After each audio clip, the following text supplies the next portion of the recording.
தற்போதைய அண்மை செய்தியை பார்த்துக் கொண்டிருக்கிறோம். நாடாளுமன்ற தேர்தலுக்கான தமிழ்நாடு காங்கிரசின் உத்தேச வேட்பாளர் பட்டியல் என்பது வெளியாக இருக்கிறது.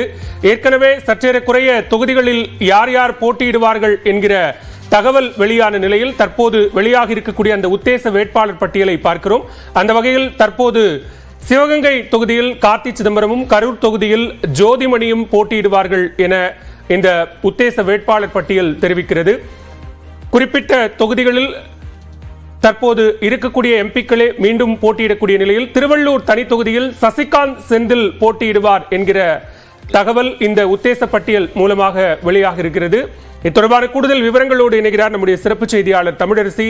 தற்போது காங்கிரஸ் கட்சியினுடைய தமிழ்நாடு தொகுதிகளுக்கான உத்தேச வேட்பாளர் பட்டியல் என்பது வெளியாக இருக்கிறது. சற்றேறக்குறைய இதுதான் இறுதி செய்ய பட்டியலாக இருக்க வாய்ப்பு இருக்கா?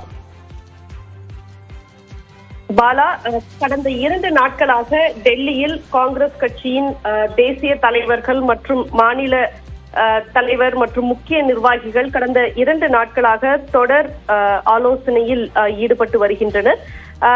கடந்த சனிக்கிழமை திமுகவுடன் தொகுதி எந்தெந்த தொகுதிகள் என்பது உறுதி செய்யப்பட்ட பிறகு 2 நாட்கள் விருப்ப மனுக்கள் பெறப்பட்டது. அதன் பின்னர் டெல்லி தலைமைக்கு மாநில தலைமை ஒவ்வொரு தொகுதிக்கும் 3 தகுதியான வேட்பாளர்களை இந்த உத்தேச வேட்பாளர் பட்டியலில் இருக்கக்கூடிய அதே பெயர்கள் இறுதி பட்டியலிலும் வெளிவருமா அப்படிங்கிறத பொறுத்திருந்து பார்க்கலாம். தற்போது இந்த உத்தேச பட்டியல் தமிழ்நாட்டினுடைய அந்த 9 தொகுதிகளுக்கான பட்டியல் வெளியாகியிருக்கிறது.